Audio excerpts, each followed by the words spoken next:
Good evening and welcome once again to another episode of Capsules of Love. I am your host, Richard Albert Lawrence Sr. And remember what God says. God says, yes, I love you. A resounding yes, I love you with an everlasting love. This evening, we are going to speak for a few minutes from the title, Maintaining Wholeness. Maintaining Wholeness. We are living in a day and time where it seems like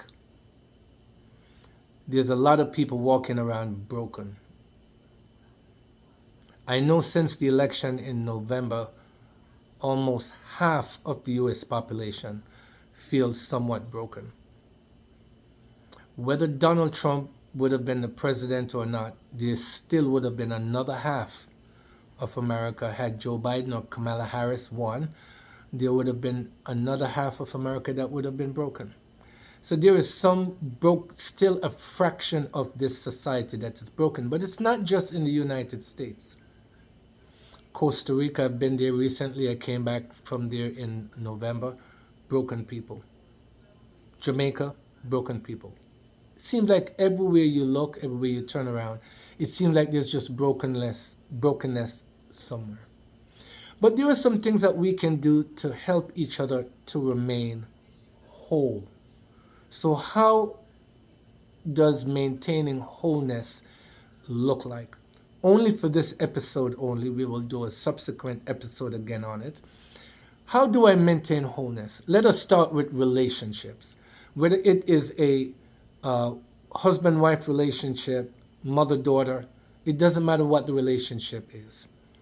There is one thing we can do to maintain wholeness. After every argument, after every confrontation, after every disagreement, make each other whole before we part ways. We might not see eye to eye on all the issues. We might not see eye to eye on the particular subject that we were speaking about. We might even get frustrated, bang your fist on the desk, angry, upset. How could you? All those things. We must remember that each person have the right to express him or herself. And we must give others the right to express themselves. Just as how you want to be heard, others want to be heard too.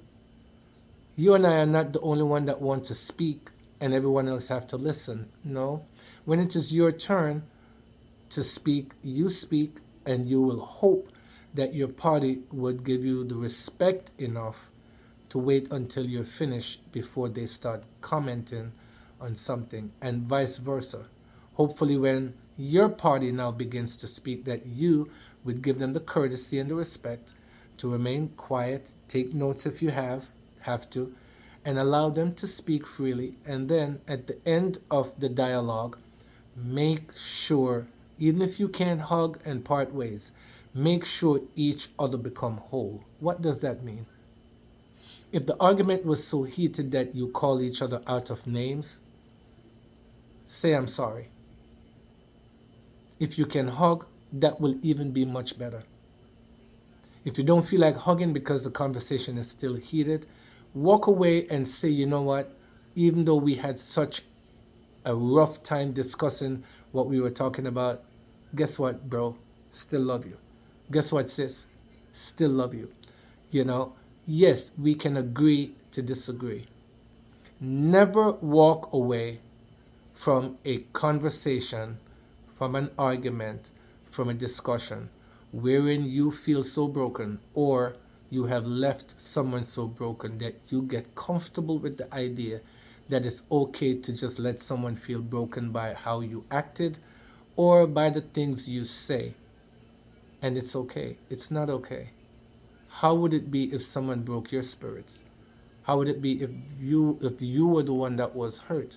You would want the person to say, you know what, as much as we disagree, we don't have to go at each other's throat. We don't have to walk away feeling mad. There is a verse in the Bible, if I can use it. It says, let your words always with grace, seasoned with salt. That's in Colossians chapter 4, I believe around verse 6. Let your words be always with grace, seasoned with salt. You know why the Bible says seasoned with salt? Salt make food taste good. Try having potato chips without salt on that thing. Doesn't taste good. So the same way food don't taste good without salt on it, let your words, when it comes from your mouth, let it be seasoned with salt so it can taste good to the ear when it hear what was said. It's my prayer that this video was a blessing to you. If this video was not a blessing, I hope this video was a blessing to you. And it's my prayer that if it was, then please like the video if you can, but share it. Let someone else know that we don't have to walk away from conversations feeling broken. We can always make each other feel some sense of self, that we're valued, that we're needed, that we're wanted. The same way we started this message is the same way we're going to end. Remember, God says, I love you. A resounding yes. I love you with an everlasting love. Until we meet again, may God bless you, is my prayer. Have a good night.